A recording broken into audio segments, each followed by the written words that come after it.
we have been programmed to believe that alcohol is actually bringing us something good, or that it's normal to, kind of drink alcohol regularly throughout our lives, and that there's nothing bizarre about that. And that is because we live in a society where most of what we are given in terms of information is from a source that's, typically a capitalistic source. That the company who's giving you information is looking to sell you a product.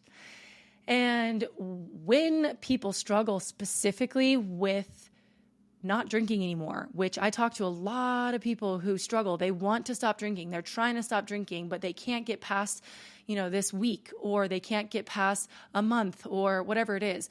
Fundamentally, from what I have seen working with all these people, and from my own experience, when I quit drinking at 26 or 25 years old, it is because at your core, you still believe that alcohol is bringing you something valuable to your life that's better than if you didn't have alcohol. So it's a perception problem. It's a fundamental belief problem that people have, I've noticed, when trying to stop drinking, and they fail, or they can't figure out, how other people can do that and they can't. And, this goes for everybody, by the way. This concept of drinking alcohol has been such a whacked out topic for so long now, because, people who drink chronically week over week, who, might get a little bit crazy, but not too much, they're not considered alcoholics. That was me, right? Somebody who drinks every Friday and every Saturday, maybe Sundays, maybe Thursdays and Tuesdays, like that's considered normal in our society. Whereas somebody who, drinks maybe just as much, but tends to have a harder time with alcohol, like their body, they black out easier, or they have, difficulty controlling themselves, that person is considered an alcoholic because of that. When in reality, really the way I see it now, since I stopped drinking years ago, is that the concept of drinking alcohol, is completely bizarre in and of itself. The whole thing is whacked out. And I genuinely think that society is moving towards that perception as well. You see it all over the place. You see people in different cities starting to have alcohol-free drinks. Like you see Coors and Budweiser having alcohol-free drinks, which is crazy. Talk about having that 10 years ago. That would never, ever, ever, ever, ever, ever, ever have existed. And that's because culturally, there is a shift going on.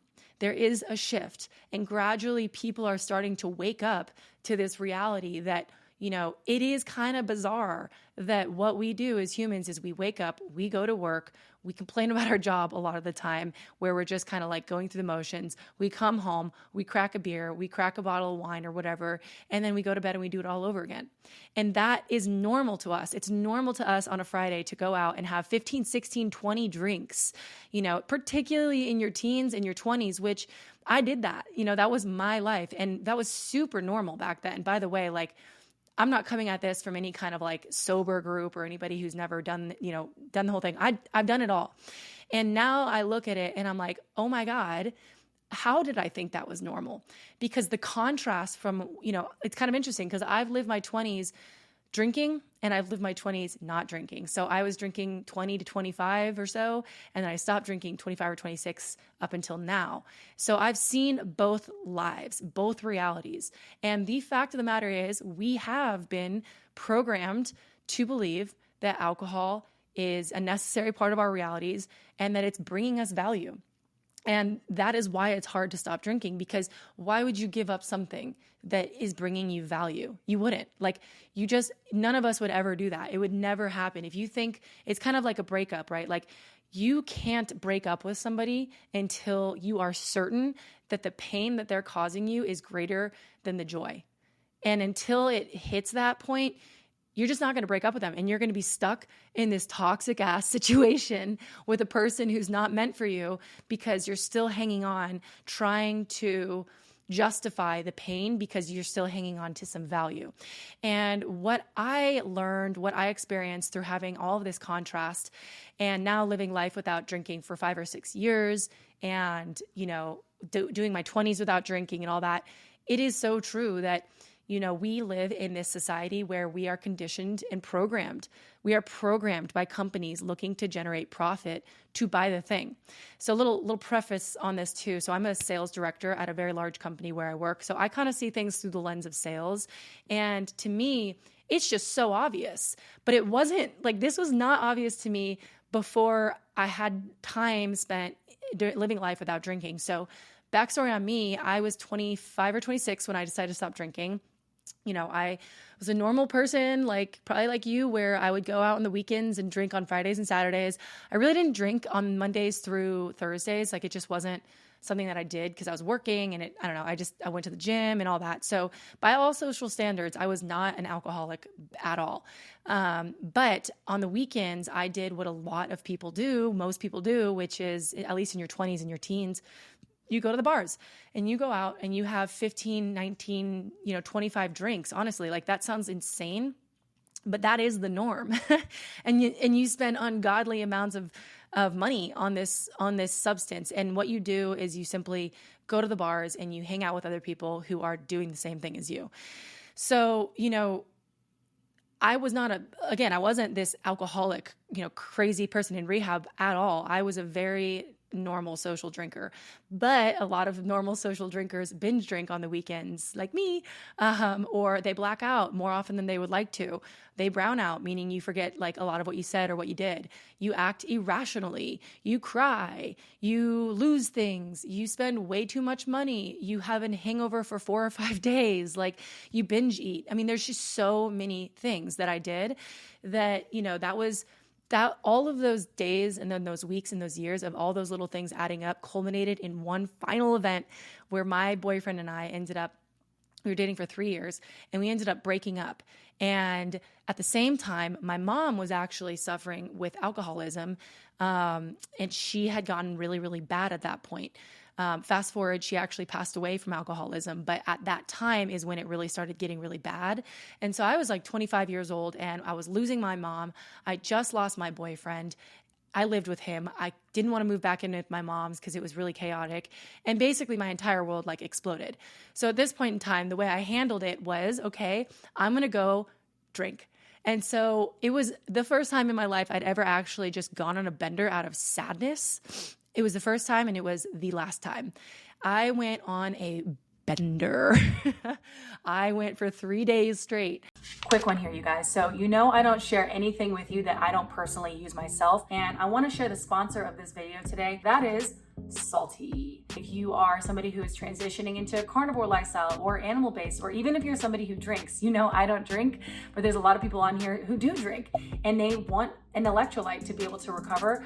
Highly, highly, highly, highly recommend Salty. I have used these guys literally since the get. I actually met them in person before they blew up and everything got super popular. But the reason I like this brand, it's very real, good source products. As you know, I trail run. I go on long hikes. I go on long bikes.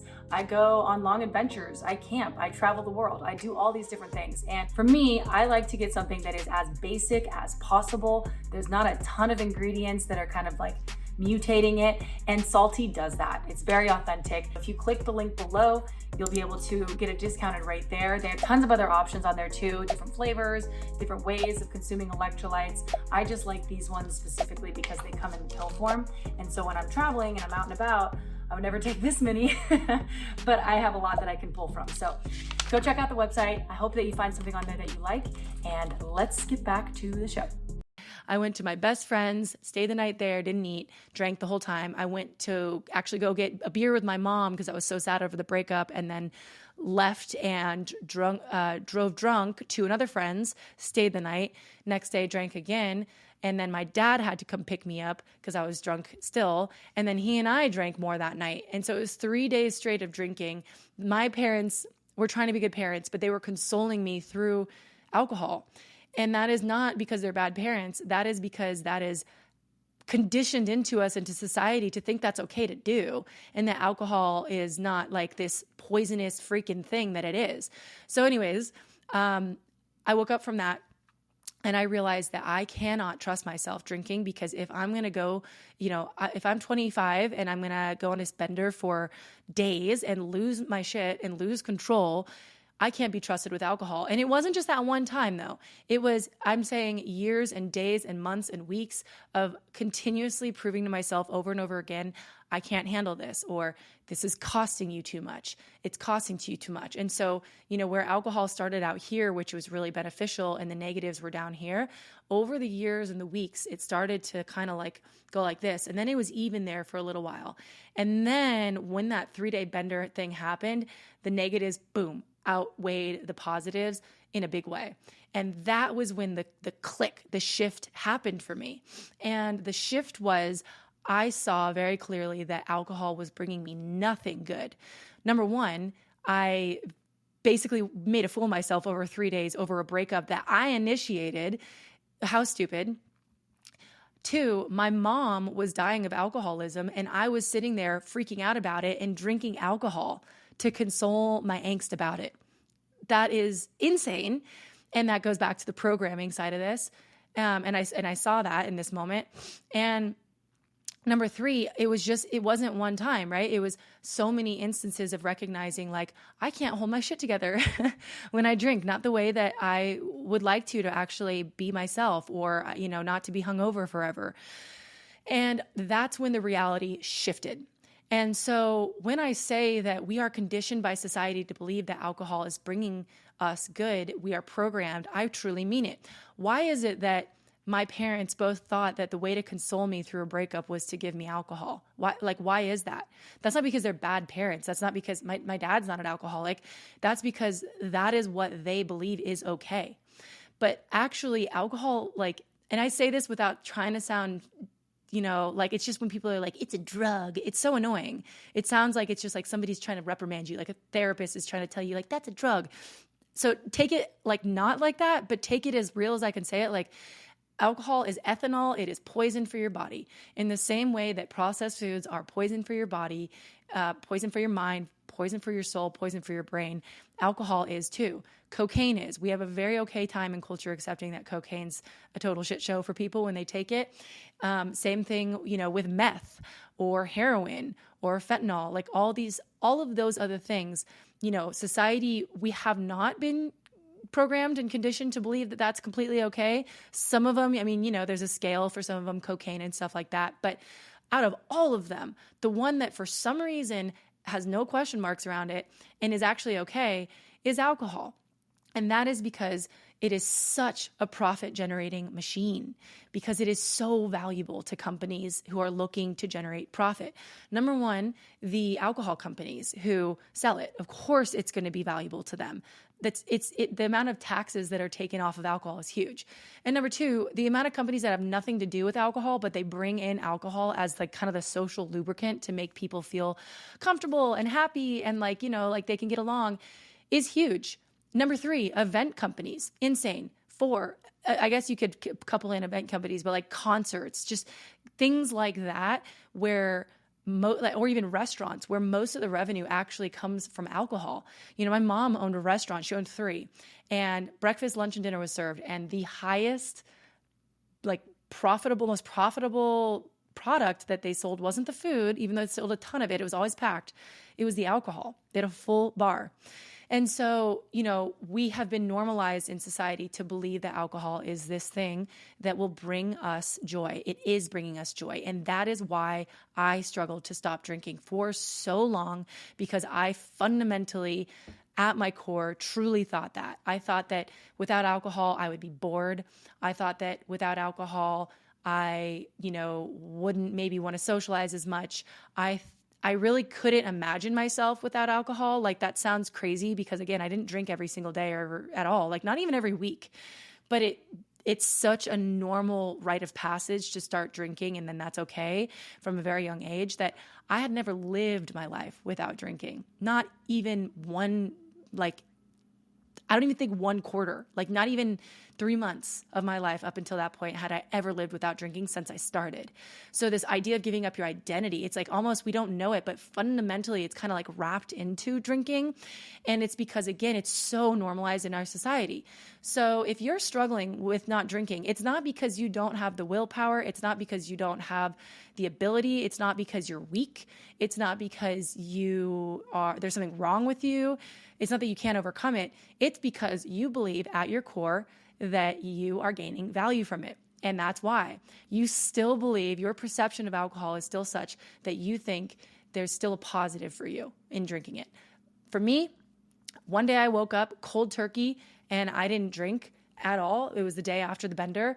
And that was the shift for me. And it was the shift when I was like, okay, I am not getting anything from this substance. And I just proved myself so right with that idea. And it was years up until that point that I wasn't seeing it that way. So, if you are considering life without drinking, the first thing I can say is not drinking is hands down the greatest life hack of all time. And I am not the only one saying that. There is a cultural shift going on right now in society where, especially in the States, people are starting to see like, what the hell are we doing with this alcohol thing? And when they give it up, they're like, man, I feel better. I look better. I actually have a lot of fun without it. And I really don't need it. I kind of have more fun. I have more energy. I'm hotter. Like I'm smarter. I make more money. I have more time. And everybody's starting to see that. And you can see that in the alcohol company trends. Look at Budweiser, all these different companies, Bud Light, they're starting to have alcohol-free drinks because there is a shift going on in society. So it's not me that's just saying this. And if you did proceed with something, it wouldn't be just you making that decision in life. But again, if you're struggling, it's not because you're weak. It's not because you don't have control over this. And it's not because you can't change your reality.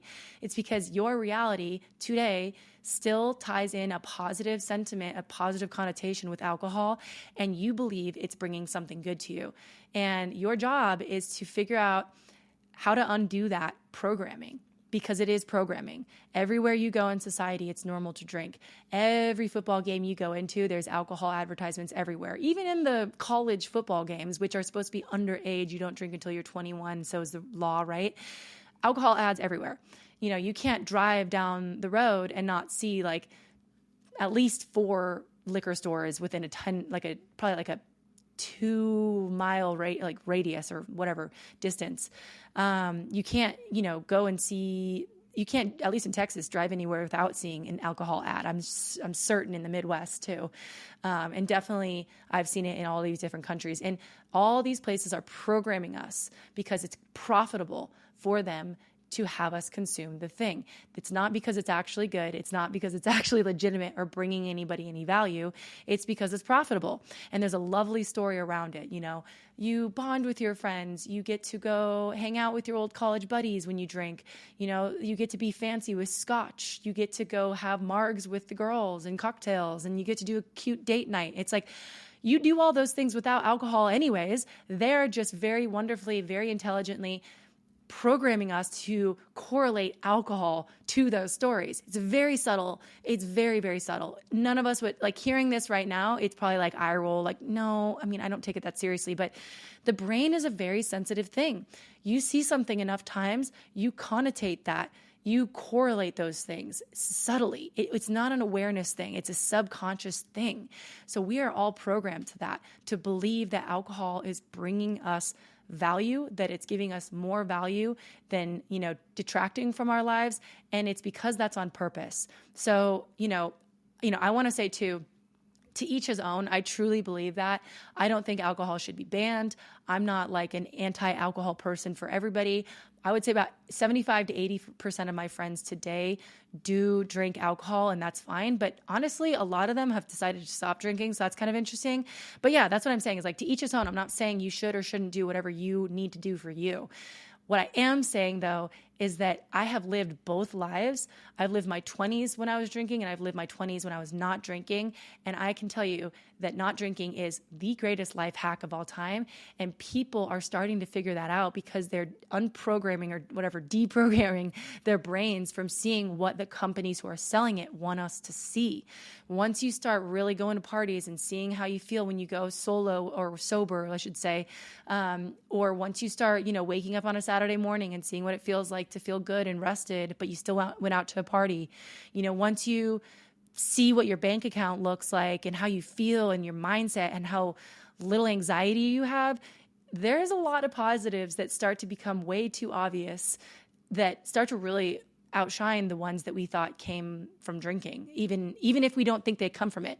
Again, fundamentally, you think somewhere hidden in you that alcohol is bringing you value, and that is because you've been programmed to think so. It's on purpose. So if there's anything I could recommend, I do recommend this book, Quit Drinking by Alan Carr. Really freaking amazing book. It's genuinely about this, what I'm talking about now. Inundate yourself with this kind of content from people who are actually speaking the truth about it and not just bullshitting you. And honestly, try life with drinking and try life without drinking and see which one is a little bit more peaceful, which one you feel like you have your shit together more. How do you feel mentally, physically? How do you look? And, then you can make your decision from there. And again, to each his own. So anyways, you guys, I hope that this is helpful. I always wish I would have had this content when I was considering life without drinking. It was very isolating feeling. So hopefully I can, help you see a little bit further into the future about what's possible for you. More money, more time, more self-respect, more opportunities, more income, fewer fights, if any, better friends, better friendships, etc. Like, it's just everything is better. So if you're into this kind of stuff, I talk about all things human optimization, exploration, life hacks. Go ahead and subscribe if you would like to see more of this. Obviously, the bigger audience base we have, the bigger guests that I can bring on. Go ahead and like it, share it if you think somebody else needs to see it. And as always, let me know your thoughts. Your comments would be really appreciated below because I always like to see those and see what people are thinking. Anyways, guys, I appreciate you. I will see you on the next one. See ya.